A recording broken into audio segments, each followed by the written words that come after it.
So we've now got Adam Gregory, one of the directors of the Bloodstock Festival. Now, we are weeks away from the festival. Yeah, we open the gates on the Wednesday the 5th, I think, yeah. And this is the 25th anniversary of Bloodstock, so it's a big one this year. Quarter of a century sounds far more epic. So, yeah, it is a big one. It's a milestone, I think, for any event to kind of have that kind of pedigree, really. There's not a lot of festivals in the UK that can sort of stand there and sort of say that, certainly on the independent world. So yeah, you know, we're humbled that we've had that love support over the years. The fans have enjoyed it and keep coming back. So hopefully another 25 ahead.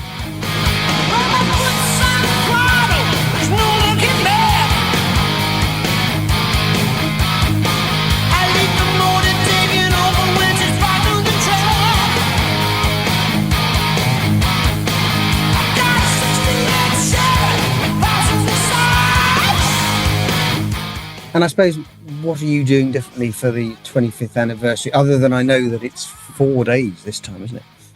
Yeah, we've opened the main stage on the Thursday. You know, we kind of didn't need to do that because we'd sold out weekend tickets 7 weeks after last year's show. You know, and at that point, you can sit there and think, well, keep the money in the bank and have a great show. But we wanted to invest it back into the festival. So, you know, when you open an extra day, you've got a lot of more associated costs with band fees and staffing fees and power lighting and everything else. But we thought, you know, at 25 years, it's the right thing to do. And it kind of, the stars aligned because Saxon were available. And as they, headlined the very first Bloodstock, it felt very much like the right thing to do, you know, yeah, so we're looking forward to it. It's going to be a great opening to the weekend. She's got wheels steel. She's got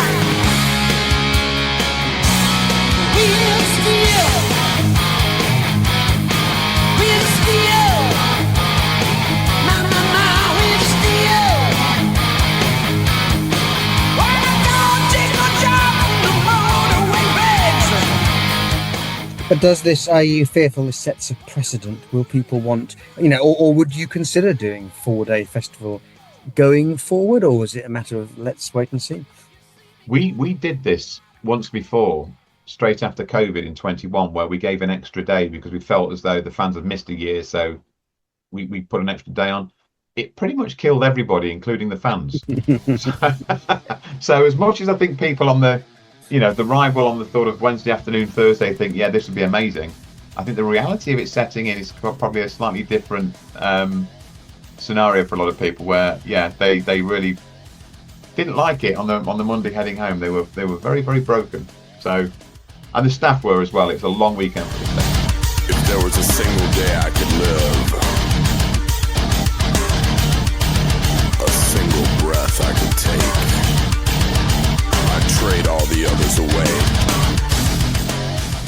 And are there any other changes for this year, either that you've made to enhance things or around the anniversary? Well, we've changed location, for example, of the EMP stage. So that used to be in the central part of the arena. That's now on one of the side perimeters, sort of near where it was, which then creates a bigger viewing angle for people to watch the main stage in the main arena. And the EMP stage is slightly bigger as well, so it gives people a few more people who can go in there. We've made the Sophie Lancaster stage bigger, so that's about 30% bigger than it was last year. So it's gone from a 6-pole to an 8-pole, which is quite a large structure. Again, allowing more people into the area because it gets very, very busy in there and quite hot as well. So we wanted to make that a bit bigger. And then we've got loads of things like photo opportunities with different kind of structures we brought in this year to celebrate the 25th anniversary.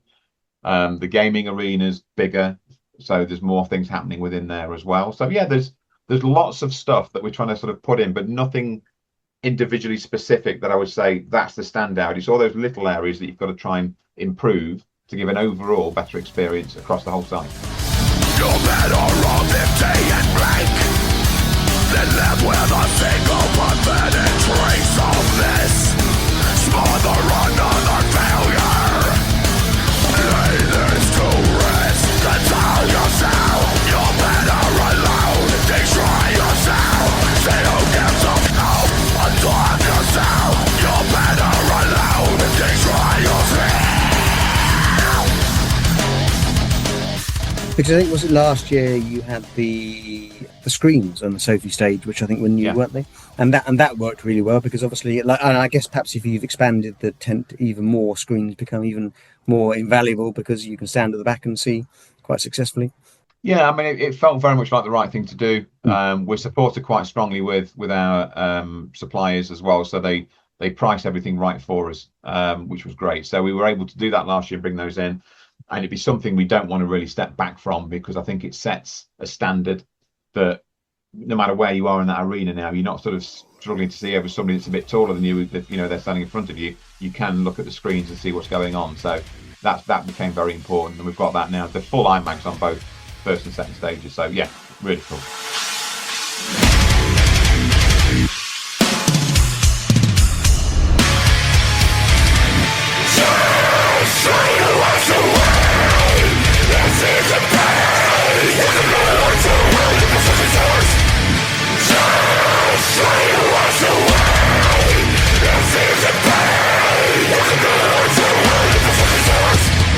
And one thing I thought that you tried very hard to do last year, and in fact, comparing, for example, a download this year, which obviously is on a bigger scale, but the amount of camping chairs at download for Linkin Park, you couldn't go anywhere. You struggled to get things. I know we've talked in the past about, if you had to evacuate the site, then it would become a nightmare. And camping chairs are something that are now a norm. And I know last year you tried very hard to move them back and have designated areas. Is that still something that is a bone of contention? Because people like chairs, but also they do, they annoyed me more than anything else because I was funneled down routes that I didn't want to go. How are you hoping to tackle that this year, I suppose?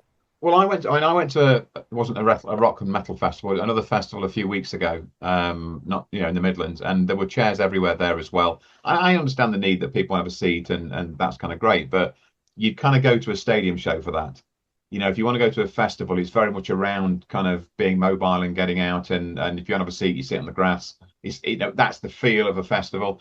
The big issue very much is around the health and safety elements of it. And when I went to this festival a few weeks ago, there were lots of chairs in some of the tented structures, and I'm looking at that from a sort of analytical point of view in running a show. If you called an evacuation now, there's lots of problems here, because people couldn't move, couldn't get out of the way. People aren't going to be able to drag chairs out of the way in a big evacuation scenario. So, they become a trip hazard, and even worse at night. So for us, certainly those rules will be implemented again, and we'll keep those moving forward.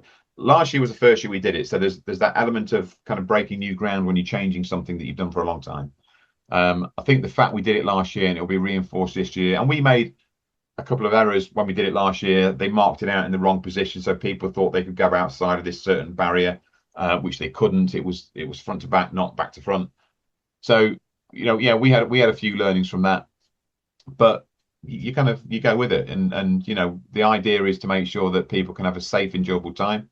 We brought in 50 seats on a tier that sit directly opposite the stage, that's free to anybody to use. If they want to have a seat and they are struggling a bit, they can grab a seat there. You're not allowed to reserve your seat for the day, so they're constantly being cycled around. But you do what you can do. And I think the fact we've moved the EMP stage to the side, there will be an area that people can put chairs down to that side. And because we've got the big IMAX screens, you can still see the show perfectly well. So yeah, it's doing it not to annoy people. We're doing it for the right reasons. Yeah, exactly. So you still will be able to use your camping chairs, but only in certain areas, and not so that you're in.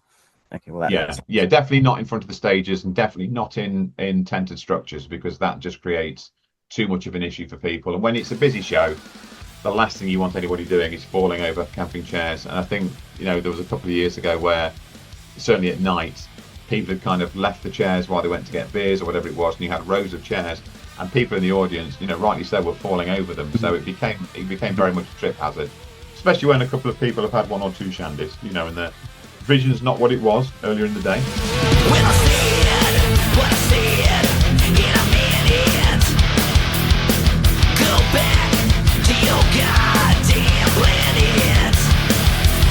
You know I won't apologize, 'cause you're the one to blame. Oh, you're such a shame. You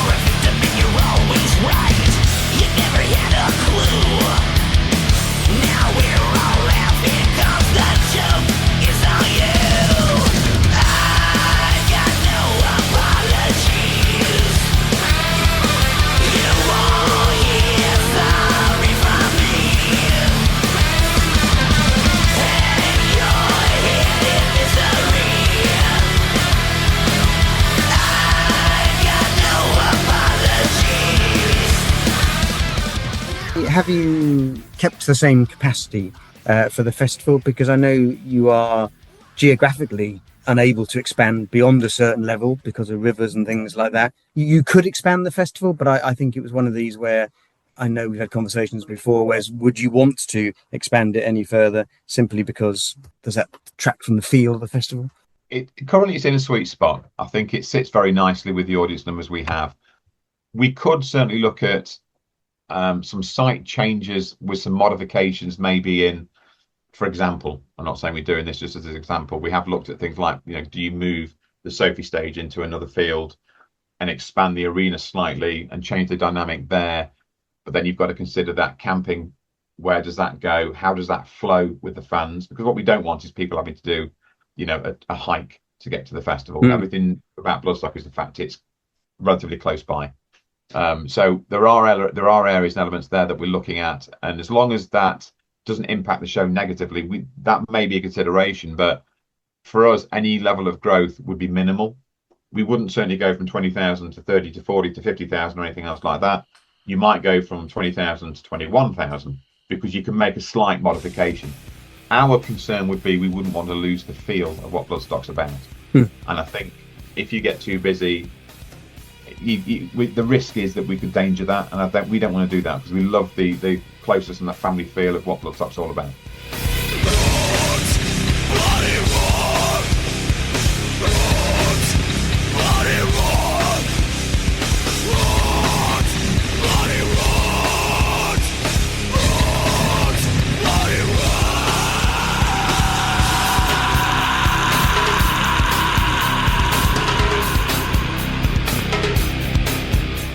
One of the nice things when Machine Head were playing last year, and there was, and my wife has a bit of a phobia when it comes to fireworks, and it was just like, and I think you may have come to the wrong place for any of the headliners.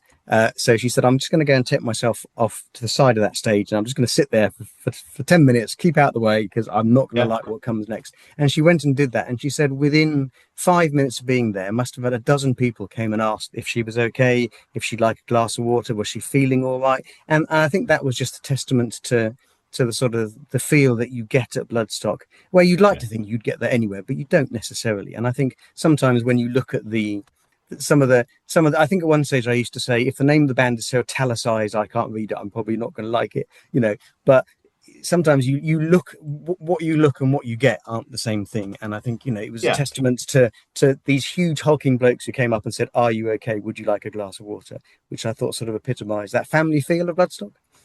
I think that's a heartwarming feeling for anybody to experience, with no kind of ill intention, from anybody, with that just genuine concern and checking in. I think, which is, we all should be like that, should we not? Yes. We see too much negativity in the world, too much division, and I think having a festival that creates so much unity, is something that we would, 25 years ago when we started it, would have just been a dream. But to be 25 years on, and that's the kind of emotions that people are getting from it, I think is fantastic. So, and that's from the fans, let's be honest. That comes from the fan base that we sort of work with. So, yeah, it's really beautiful to hear that. What the light is frozen capture. Is this the end of all we know? I will not deny the word is safe. This time I will not stand alone.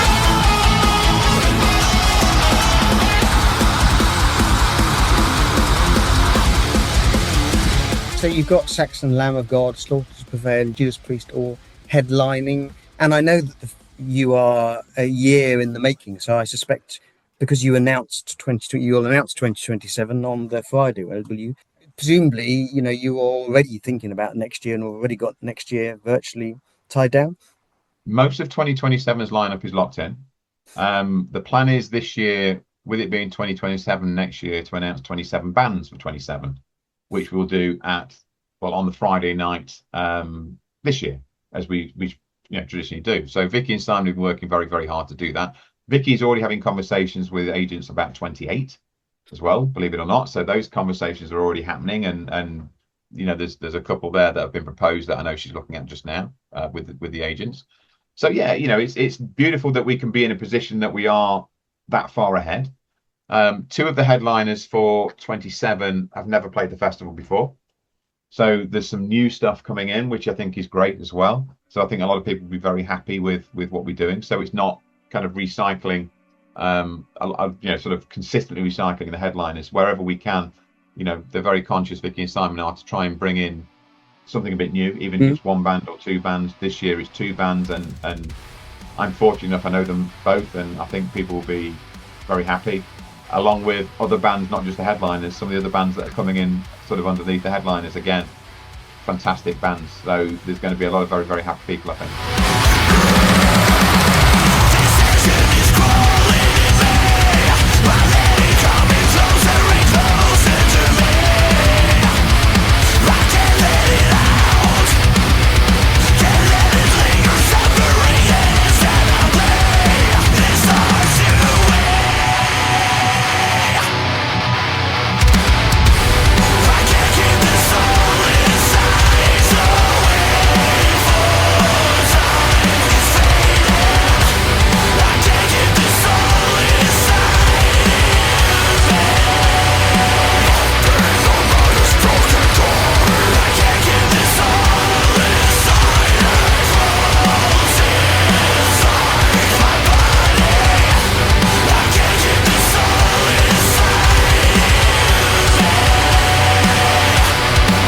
And with regards to this year's lineup, is there anybody you're excited about? Anyone who must see that I can't afford to miss out? Well, for me personally, I want to go and see Orbit Culture. I'm sort of going to sort of make sure I catch them. I kind of found them really by accident and as part of my gym tracks. Okay. I sort of had them sort of pop up on there. I thought, well, this is really good. I'm loving this. So yeah, I'm really looking forward to seeing Orbit Culture. I want to catch in. Obviously, Judas Priest is always a given for me. I love watching Judas Priest sort of play, but also Body Count as well. Again, great. But I've got to say, for me, I think Slaughter as well. Fantastic show. It's going to be great. Looking forward to it. And Slaughter, for me, again, when I first sort of heard them and saw them and everything else, I was kind of unsure. And the more I've listened, the more I've sort of really loved what they do. Alex's voice is just next level on what he can do with his vocals. It's insane if you've not sort of heard him, and he does it very much from the gut and from the throat and everywhere else. So it's fantastic to see.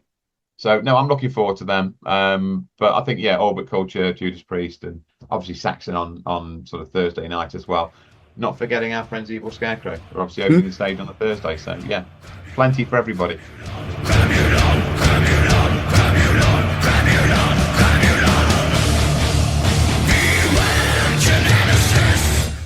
Craziness and hybrid monster fantasies.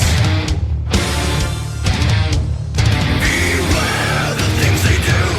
They're geneticizing monsters with genetic glue. Beware, it won't be too long before they splice some stuff and engineer a crapulon. And I was asking some fans, what do they look forward to at Bloodstock?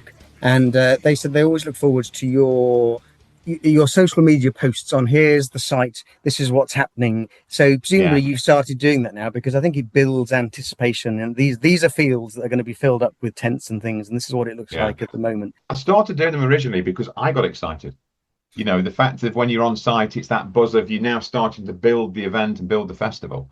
And the feedback was great. The fans were loving it, and it was great because it made it real for them.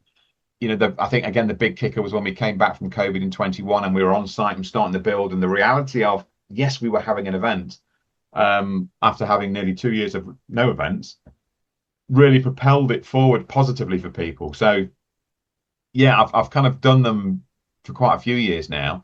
I've seen other events have started doing something similar, which is kind of, okay, it is what it is. It's great. But from the fans, I think they love it because, again, it makes it closer. It makes it more real for them. And I think they get to see the field or the fields as they are when we see them first off with nothing in, and then they can see that process of the build and everything else as we start coming through. So, yeah, I love doing that. I love doing that sort of the walk rounds backstage and sort of sneaking into places that probably we shouldn't be and just letting people sort of see what's going on, and that's great. I'll always keep doing those because I enjoy them.